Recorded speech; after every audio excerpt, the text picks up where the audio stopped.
Isang linggo, dito na ako. Pero, sabi niyo bumalik. Pero ang good news, ako yung sabi niyo parang puputok na yung paa ko. Oo, di ba? Kitang-kita mo naman yung paa mo. Pero kita mo, Parang may kasama kayo nun, di ba? Wala. Doktora yun. Oo, kaya nga eh. Doktora pala yun, makita nyo. Kaya nung sinabi niya, okay yan. Sabi ni Doc. Oo. Ano sila, hindi sila nagpapakilala, pero doktor. Pero kita mo, Hindi na. okay na. Nung nakaraan kasi, Medyo pero hindi na ganun. hindi na ganun ka-sensation yung talagang magang-maga. nararamdaman masakit talaga. O ngayon, kahit pa paano, may line-line na pag ginagano. Nung nakaraan kasi, parang pag hiniwa mo ng yung konting kudlit lang, parang sa sambulat, si Doc na mismo may sabi. Tsaka may video naman tayo nun. Pero ngayon, yung overall, before, after kang nakarate, kumusta ka naman? Kumusta? Itong sabi mo, i-adjust mo yung lower back mo. Kasi talagang masakit. Pagka nakaupo ko ganyan, tumayo sa ganon, sa heart, yung tailbone ko, sir, master, masakit, tsaka yung balakang mo. So, kinapuntahin ko talaga itong balakang ko, masakit sa masakit. Okay, sige. And kung ma-adjust ulit natin, mas maganda. Pero di ba, mayroon tayong yung may tinuro ko siya nung una. Kailangan. Oo, ginagawa. Sige, puso ko ito. Kailangan kasi talaga natin yung mga, sa iba kasi blood problem. Kaya, exercise lang ito ng konti-konti. Hindi naman tayo sobrang pakapagod. Sa gabi, naglalakad ako. Ngayon, nakakalakad na ako kasi hindi na masakit eh. O yun nga, dire-diretso na yan, sir. Dire-diretso na yan. Basta masunod lang yung routine na ginagawa mo. Pag pinapawisan na kasi tayo, ayan na. Gaganda yung blood circulation natin, mawawala lalo yung mga manid dyan. Tapos yung sa balakang mo, talagang sinabi ko talaga yan na di ba? Bumalik talaga kayo ng kasi minsan hindi kayang dalihin ng isang session. Pero, nagbabago-bago. Katulad yan, nakaramdam ka na ng dire-diretso na yan basta na susunod lang natin yung program. Ang galing mo na siya. Tanda ko yung pamamaga sa sciatic nerve ko yun, naiipit. Nakakadalo.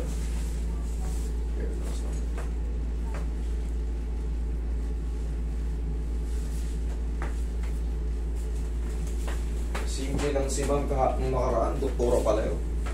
Pero hindi ako natatakot kasi magsalita eh. Diba? Anong sabi nito sa akin? Anong assessment sa akin? Okay na. Walang katatakot. Wala kang katatakot, no? Kaya bumalik ka pa rin.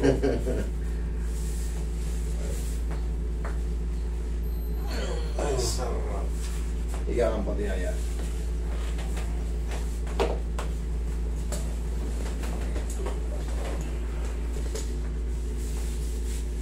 Yan, malambot na. Ito paano. Tapos yung di ba, medyo i-elevate natin para mas mabilis siyang Bid kasi siya bigay ng gamot. Ang doktor naman, bibigyan ka lang ng gamot yan. Sa tulong ko, sa tulong ni Doc, ikaw ang magbe-benefits.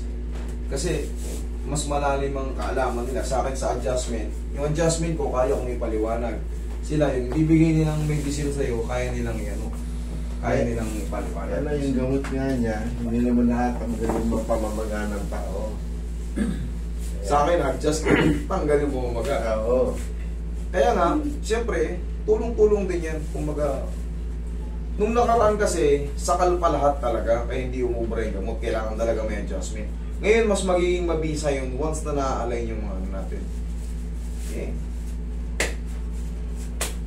Pero, ang sikreto talaga, mas malaki yung portion na yung exercise natin, healthy living. Pawis lang konti. Yung unti-unti na yun, kung araw-araw mo naman ginagawa, ang laking bagay. 5 minutes lang, nalakad ako. Okay, sige, tagilid sir.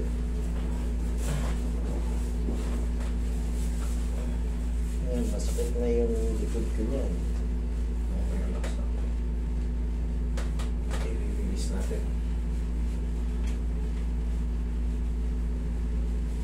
kabilang side.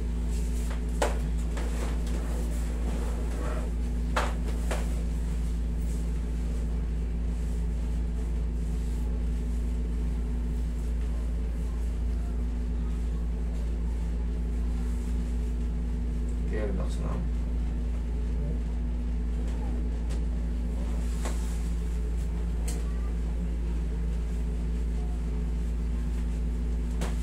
Okay, taba ka, sir.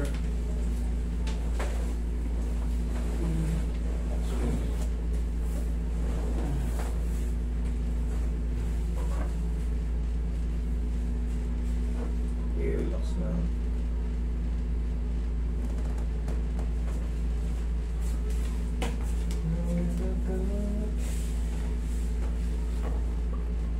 Nag-abroad mo ba kayo, sir? Sa LA ako base. Ha?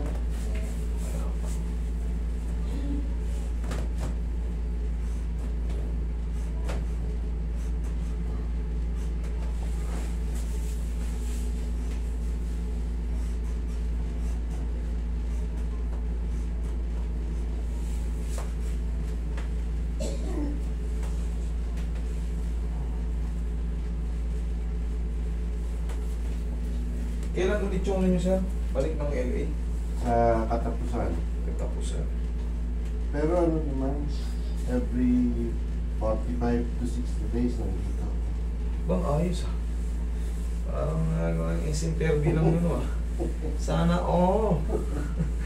45 days. Para ka lang hindi nakakasawa yun. Magandang biyahe. Ano lang sa master, pagka tapos sa aeroplano, masakit ang Lahat. balakang ko. Oo, lahat. Kasi ang singit ng ano eh. Tapos, LA, parang 18 hours yan eh. Yan, masakit na.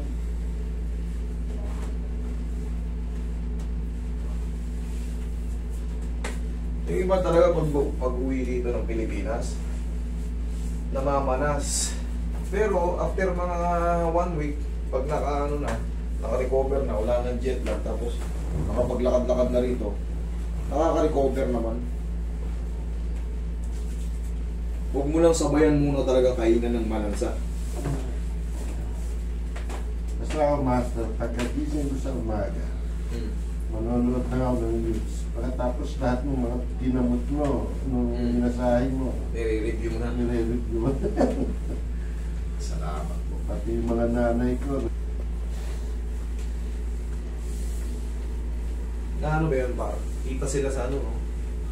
Sa camera. Yung parang anak niya, parang kahuwing na din lost rin. Ah, Yung galing US. Canada? Canada ba? Followers.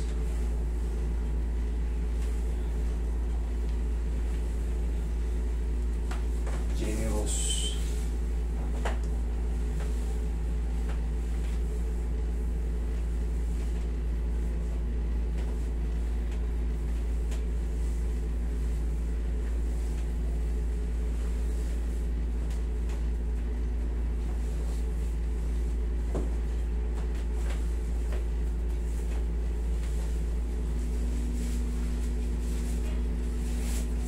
Ihaya ka, sir.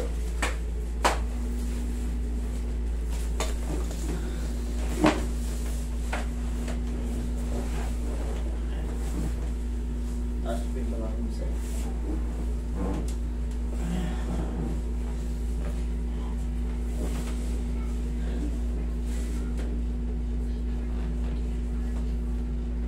Okay. Inhale. Exhale. Diyan ka lang muna.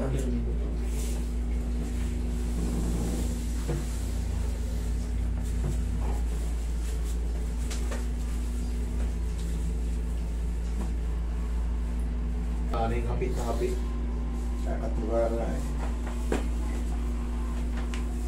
Basta sundin nyo na yung ano ko, yung unang pinag-usapan natin, yung unang ano ko sa inyo, assessment. Yun na yun. Dire-diretso na yan. Nagkaroon na ng improvement. Adjust na naman kayo, mas madadagdagan pa yung improvement nito.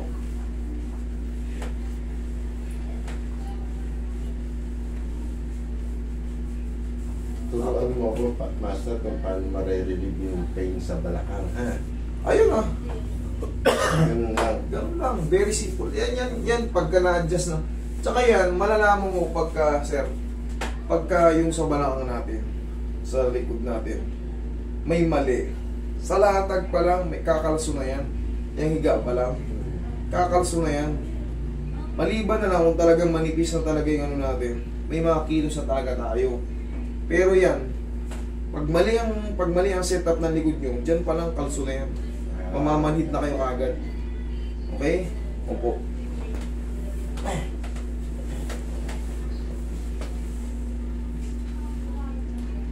Palagi nyo lang pagkagising sa umaga, squeeze lang left and right. Yun lang. Magdedire-diretso na yan. Yung blood circulation natin kasi, sa mga yan, pag may mga clogging tayo na tinatawag, blood clogging, sa taas ng cholesterol, may diabetic. Pero isa lang din nasagot dyan, exercise, walking. Hindi nyo na kailangan magtatatakbo ng todo.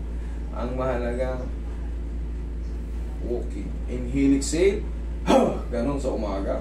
Para yung pump ng dugo, maayos. Tutuwa ako sa part talaga. Ayan o, nag-ano na nga yung mga ugat-ugat to. Mabas po. Hindi mo loob ng gusto. Pero ngayon, Tsaka alam mo yung hindi tight na tight. Kasi pag ginagano mo yung pag hapit na hapit, pag kinan mo, alam mo, kakapal siya eh. masakit dito. Oo, parang hapit na hapit. Ngayon, okay. Master, di ako pag-ibig. Salamat. Masarap. Maraming Salamat din po sa video. Kung ano, siyempre, alam nyo naman dito, tawag-tawag lang kayo. Kung gusto nyo magpa-reset. Okay?